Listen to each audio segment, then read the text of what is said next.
Manusia yang tidak bisa dinasehati oleh sesamanya akan dididik oleh Tuhan lewat krisis. Mari bertobatlah sebelum penyakit dan masalah datang untuk mendidik Anda. Lebih baik bertobat. Jangan nunggu krisis datang. Jangan nunggu penyakit datang. Kalau yang ngerokok disuruh berhenti nggak mau ngerokok. Saya kasih tahu jangan nunggu penyakit mendidik kamu. Lebih baik bertobat dulu. Coba hitung uang itu kalau nggak dibeliin rokok bisa jadi apa? Bisa ajak istrimu ke Eropa. Haleluya. Mari bertobatlah dan jangan berbuat dosa lagi. Orang sakit karena kesalahan sendiri. Tidak mau jaga makan. Mumpung masih muda, makan seenak-enaknya, bikin dosa seenak-enaknya. Rendahkan hatimu di hadapan Tuhan, karena Tuhan sanggup memulihkan hidup. Orang tuh kalau merendahkan hati di hadapan Tuhan, Tuhan pasti memulihkan. Kalau kita sadar kita banyak salah sama Tuhan dan kita beroleh penyakit, rendahkan hatimu. Tuhan tolonglah aku tahu aku salah, aku tidak berdaya. Tolonglah, rendahkan hati. Amen.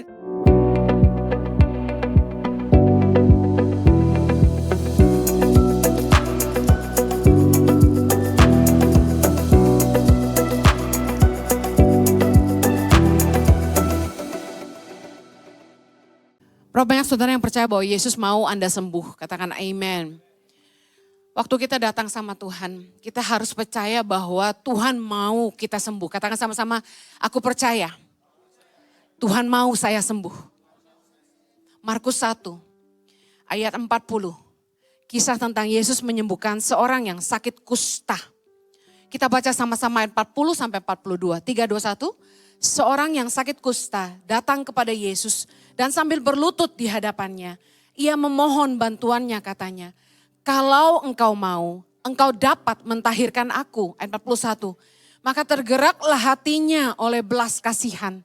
Lalu ia mengulurkan tangannya, menjamah orang itu dan berkata kepadanya, aku mau, jadilah engkau tahir. Seketika itu juga lenyaplah penyakit kusta orang itu dan ia menjadi tahir. Katakan amin. Anda harus percaya Tuhan mau Anda sembuh. Bahwa bukan kehendak Tuhan kita hidup dalam sakit penyakit. Katakan amin.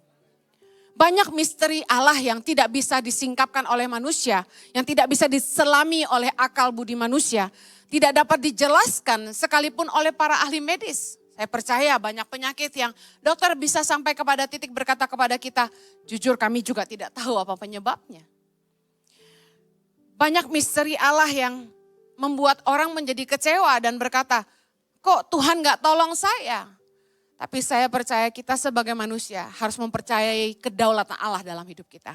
Amen. Pengkhotbah 8 ayat 17 berkata, maka nyatalah kepadaku bahwa manusia tidak dapat menyelami segala pekerjaan Allah yang dilakukannya di bawah matahari. Bagaimanapun juga manusia berlelah-lelah mencarinya, ia tidak akan menyelaminya. Walaupun orang yang berhikmat mengatakan bahwa ia mengetahuinya, namun ia tidak dapat menyelaminya. Saya yakin dokter yang pangkatnya, yang digrinya banyak sekalipun, gak bisa 100% tahu penyakit kita.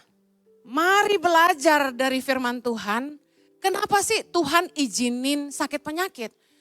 Saya percaya banyak penyebab, tetapi kita mau belajar dari firman. Dan tentu saya tidak bisa kupas satu Alkitab. Saya sudah renungkan firman ini dari pagi sampai sore dan ini yang saya mau bagikan ya. Mari belajar dari firman Tuhan. 3 hal aja yang malam ini kita bahas. Yang pertama, sakit penyakit datang dalam hidup kita karena dosa atau kesalahan diri sendiri. Dalam Yohanes 5 tentang penyembuhan pada hari Sabat di kolam Bethesda. Bagi Anda yang pernah baca ayat ini saya singkat aja. Di ayat yang pertama sampai dengan yang ke-8 lalu kita lompat ke 14 kita akan baca sebentar. Sesudah itu ada hari raya orang Yahudi dan Yesus berangkat ke Yerusalem. Di Yerusalem dekat pintu gerbang domba ada sebuah kolam yang dalam bahasa Ibrani disebut Bethesda. Ada 5 serambinya dan di serambi-serambi itu berbaring sejumlah besar orang sakit, orang-orang buta, orang-orang timpang dan orang-orang lumpuh yang menantikan goncangan air kolam itu. Sebab sewaktu-waktu turun malaikat Tuhan ke kolam itu dan menggoncangkan air itu.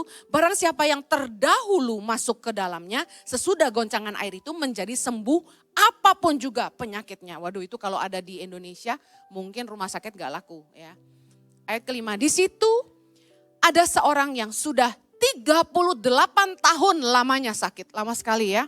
Ayat 6, ketika Yesus melihat orang itu berbaring di situ. Dan karena ia tahu bahwa ia telah lama dalam keadaan itu, berkatalah Yesus kepadanya, maukah engkau sembuh? Bercanda ya Yesus ya. Orang udah sakit 38 Yesus tahu. Tapi Yesus nanya gini, maukah engkau sembuh? Kenapa Yesus nanya gitu? Karena kadang-kadang pengharapan mulai hilang ketika kita nunggu lama. Ketika doa kita gak dijawab-jawab. 38 tahun bukanlah waktu yang sebentar. Karena itu Yesus bertanya, maukah engkau sembuh? Ayat ke-7, jawab orang sakit itu kepadanya, Tuhan, tidak ada orang yang menurunkan aku ke dalam kolam itu apabila airnya mulai goncang.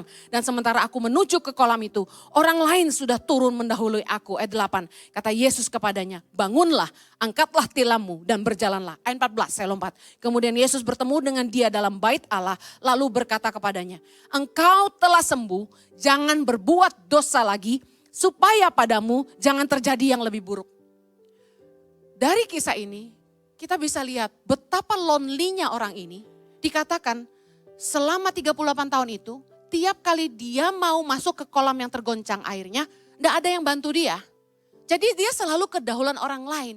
Padahal dengar, kalau Anda sakit apalagi dia lumpuh ya terbaring di tilam. Dia butuh sekali bantuan, benar? Kalau ada keluarga, ada sahabat, ada teman, pasti ada yang bantu. Kenapa 38 tahun tidak ada yang bantu? Dan Yesus berpesan sama dia gini, engkau telah sembuh, jangan berbuat dosa lagi. Jangan berbuat dosa lagi, apakah terdengar bahwa dulu dia berbuat dosa? Yesus gak akan bilang jangan berbuat dosa lagi kalau orang gak pernah bikin dosa. Jangan berbuat dosa lagi berarti dulu dia berbuat dosa. Nah, saya mau bahas ini. Jangan terus hidup dalam kejahatan dan dosa sampai keluargamu dan teman-temanmu meninggalkan kamu. Waktu orang tuh masih sehat, suka lupa, ya, seenaknya sama istrinya, seenaknya sama suaminya, ya, mumpung masih kuat, masih sehat, duit banyak, wih, teman-teman yang dekat sama dia banyak, keluarga ditinggal biasanya, orang lupa, berbuat jahat. Saya ketemu dengan orang yang sangat kaya, jahat sekali sama istrinya, selingkuh terus bolak-balik. Pergi sama anak-anak buahnya, mabuk-mabukan, ngedrak, main perempuan, pulang pagi. Istrinya gak boleh marahin, berasa dia kaya. Berasa gak perlu istrinya. Terus sakiti. Saya bisa ngerti kisah ini. Kenapa di hidupnya ketika dia sakit, dia ditinggalkan keluarga dan teman-temannya. Karena mungkin selama dia sehat, dia jahat. Ayo katakan kanan kirimu, jangan jahat kalau lagi sehat. Saya mau kasih tahu, orang yang tidak bisa dinasehati oleh manusia akan diajar oleh Tuhan lewat krisis. Saya ulangi, manusia yang tidak bisa dinasehati oleh sesamanya akan dididik oleh Tuhan lewat krisis. Mari bertobatlah sebelum penyakit dan masalah datang untuk mendidik Anda. Lebih baik bertobat. Jangan nunggu krisis datang, jangan nunggu penyakit datang. Kalau yang ngerokok disuruh berhenti nggak mau ngerokok, bilang sama saya, ayatnya di mana? Saya kasih tahu, jangan nunggu penyakit mendidik kamu. Lebih baik bertobat dulu, katakan amin. Coba hitung, uang itu kalau nggak dibeliin rokok bisa jadi apa? Bisa ajak istrimu ke Eropa. Haleluya. Mari bertobatlah dan jangan berbuat dosa lagi.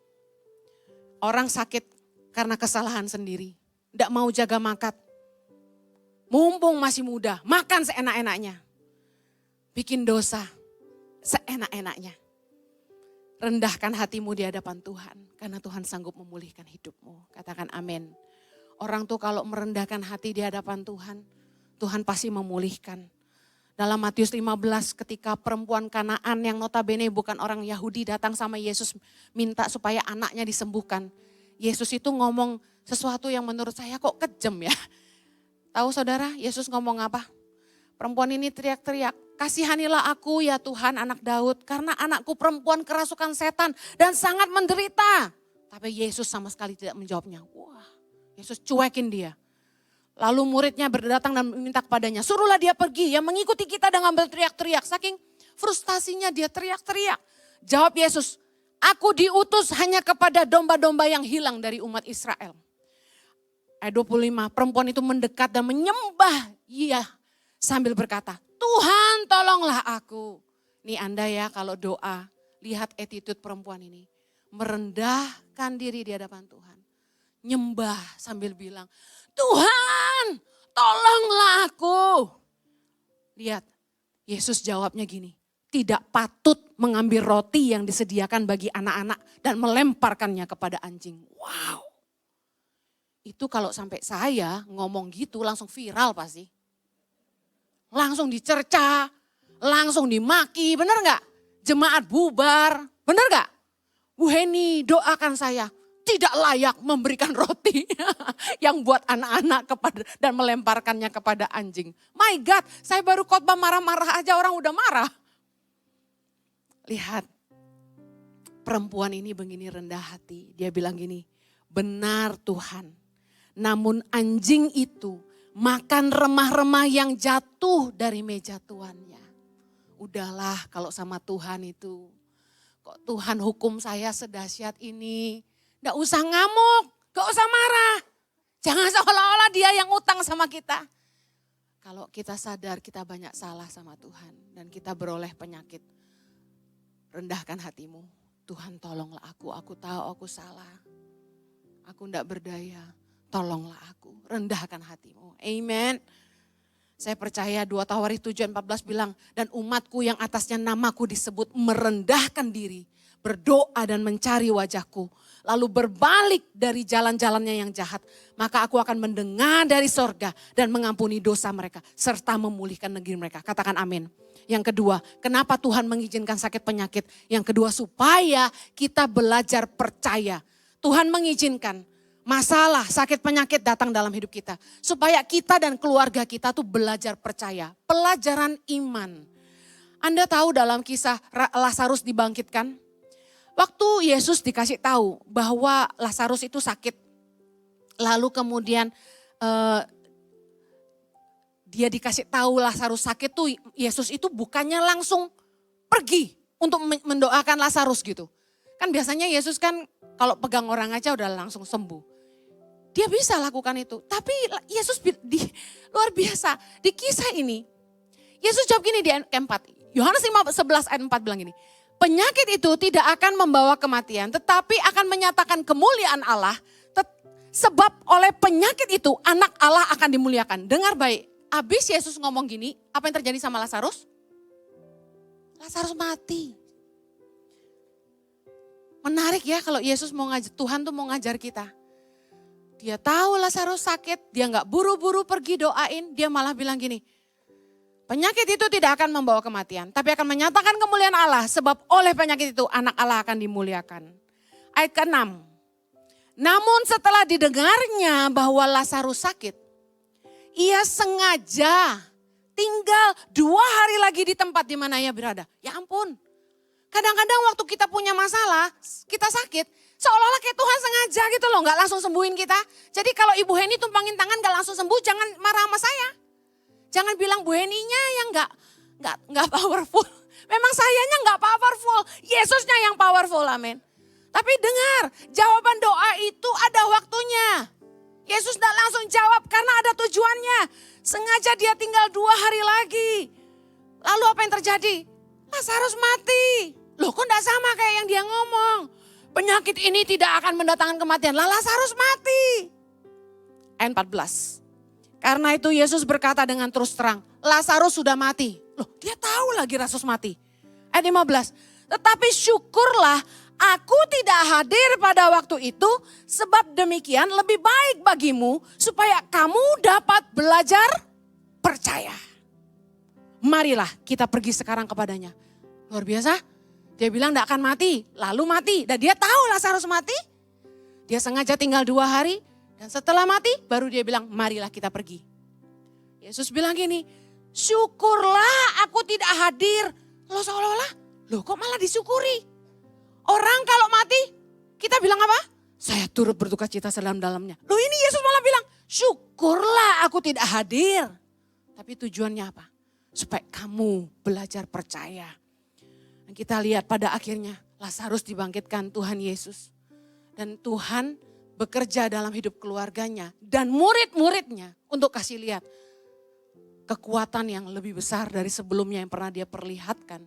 Mujizat yang paling besar di mata mereka membangkitkan orang mati. Mungkin masalah kita besar sekali. Tapi kalau kita percaya, Tuhan izinkan itu terjadi. Percayalah. Tuhan tidak akan membiarkan kita, katakan aku percaya kepada firman Allah. Mulai tumpang tangan di bagianmu yang sakit dan berkata, penyakit ini tidak akan membawa kematian, tapi akan menyatakan kemuliaan Allah. Katakan amin. Sebab oleh penyakit ini anak Allah akan dipermuliakan. Yuk saat ini siapa keluargamu atau Anda yang punya penyakit, dengan iman bayangkan orang itu dan berkata, penyakit itu tidak akan membawa kematian, tapi akan menyatakan kemuliaan Allah. Sebab oleh penyakit itu anak Allah akan dipermuliakan. Amin. Haleluya. Yang terakhir, mengapa Tuhan mengizinkan sakit penyakit? Supaya pekerjaan-pekerjaan Allah dinyatakan. Yohanes 9, orang yang buta sejak lahirnya. Waktu Yesus sedang lewat, ia melihat seorang yang buta sejak lahirnya. Murid-muridnya bertanya kepadanya, Rabi, siapakah yang berbuat dosa? Orang ini sendiri atau orang tuanya sehingga ia dilahirkan buta? Seperti kita bukan? Kalau ada yang sakit kita tanya, ini dosa ya? Dosa dia apa orang tuanya? Kok dia lahir buta? Kita marah sama Tuhan bukan? Kok ngasih anak buta? Mari, jawab Yesus sama-sama. Bukan dia, bukan juga orang tuanya. Tetapi karena pekerjaan-pekerjaan Allah harus dinyatakan di dalam dia. Kita tahu pada akhir kisahnya, apa yang Yesus lakukan? Ini kisah yang saya paling suka. Ia meludah ke tanah, lalu dioleskan pada mata orang ini. Apa yang terjadi? Yesus bilang gini, ayat ke-7. Pergilah, basuhlah dirimu dalam kolam Siloam. Siloam artinya yang diutus. Katakan yang diutus. Maka pergilah orang itu membasuh dirinya, lalu kembali dengan matanya sudah melek. Dia sembuh. Kalau hari ini Anda terlahir sebagai penyandang disabilitas. Atau mungkin terlahir sebagai ABK, anak berkebutuhan khusus. Mari bersyukur kepada Tuhan dan bilang gini, terima kasih Tuhan karena aku terlahir khusus untuk diutus. Nyatakanlah karya-karyamu dalam hidupku. Kalau ada di antara Anda yang mungkin punya anak-anak atau cucu yang terlahir sebagai anak berkebutuhan khusus atau penyandang disabilitas. Mari tumpangi tangan anak-anak kita dan berkata, biarlah pekerjaan-pekerjaan Allah dinyatakan dalam hidupnya. Amen. Dia dilahirkan khusus untuk diutus. Mari kita bersyukur dan menyembah Tuhan sekali lagi sama-sama. Tuhan mengizinkan penyakit terjadi untuk mengajar kita supaya percaya. Supaya dia menyatakan kemuliaannya dalam kita. Dan pekerjaan-pekerjaannya dinyatakan di dalam hidup kita. Amen.